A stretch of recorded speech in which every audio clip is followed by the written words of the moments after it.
Hi வணக்கம். நீங்க ஒண்ணுக்கு மேல பேங்க் அக்கவுண்ட் வச்சிருக்கீங்களா?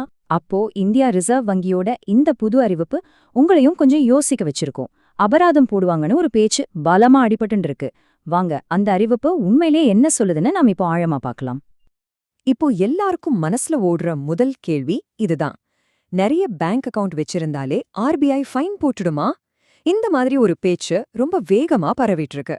ஆனா இதுல எவ்வளவு உண்மை இருக்கு அதத்தான் இப்போ நாம தெளிவுபடுத்திக்க போறோம். முதல்ல ரிசர்வ் வங்கியோட இந்த புதிய விதிமுறை அப்படி என்னதான் சொல்லுது? இதுல உண்மையிலே அபராதம் விதிக்கிற மாதிரி ஏதாவது இருக்கா இல்லையா? வாங்க பார்க்கலாம். இந்த புது ரூல் வந்ததிலிருந்து நிறைய பேருக்கு ஒரு குழப்பம், ஒரு சின்ன பயம்னே சொல்லலாம்.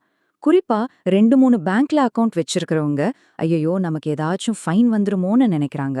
ஆனா கவலைப்படுறதுக்கு முன்னாடி இந்த விதியோட உண்மையான நோக்கம் என்னன்னு நாம முதல்ல புரிஞ்சுக்கணும். சரி, திடீர்னு ஆர்பிஐ எதுக்காக இவ்வளவு கடுமையான ஒரு நடவடிக்கை எடுக்கணும்?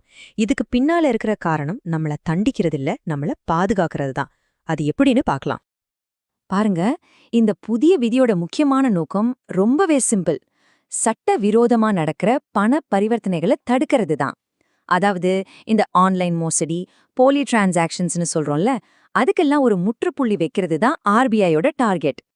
இது ஏதோ திடீர்னு எடுத்த முடிவு கிடையாது. இதுக்கு பின்னாடி ஒரு தெளிவான திட்டம் இருக்கு. முதல்ல தப்பான டிரான்சாக்ஷன்ஸை கண்டுபிடிக்கணும். அப்புறம் நடக்கிற வங்கி மோசடிகளை தடுக்கணும். இதனால பேங்கிங் சிஸ்டம்ல வெளிப்படைத்தன்மை அதிகமாகும். கடைசியா உங்கள மாதிரி இருக்கிற கஸ்டமர்ஸை பாதுகாக்கணும். இதுதான் உங்களோட முழு பிளான். சரி, இப்ப மேட்டருக்கு வருவோம். எல்லாரும் பரபரப்பா பேசிட்டு இருக்கிற அந்த அபராதம் அது உண்மையா பொய்யா? வாங்க அந்த வதந்திக்கு ஒரு ஃபுல் ஸ்டாப் வைப்போம்.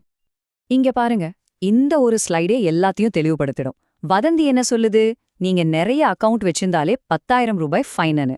ஆனா அது சுத்த பொய். உண்மை என்னன்னா, உங்க அக்கவுண்ட் மூலமா ஏதாவது மோசடியான சட்டவிரோதமான பண பரிவர்த்தனை நடந்தா மட்டும்தான் அந்த 10,000 ரூபாய் அபராதம். வித்தியாசம் புரியுது இல்லையா? அப்போ ரொம்ப ரொம்ப முக்கியமான விஷயம் என்னன்னா, நீங்க எத்தனை பேங்க் அக்கவுண்ட் வேணும்னாலும் வச்சுக்கலாம். அதுல எந்த தப்பும் இல்ல, எந்த பிரச்சனையும் இல்ல. ஆர்பிஐ விதிகள் படி இதுக்கு முழு அனுமதி இருக்கு.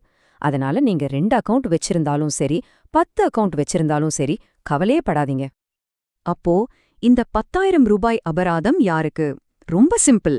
உங்க அக்கவுண்ட்ல சந்தேகப்படுற மாதிரி ஏதாவது தப்பான டிரான்சாக்ஷன் நடந்தா மட்டும், அதுவும் நிரூபிக்கப்பட்டா மட்டும்தான் இந்த அபராதம். சோ நீங்க நேர்மையா இருந்தா ஒரு பைசா கூட பயப்பட தேவையில்ல.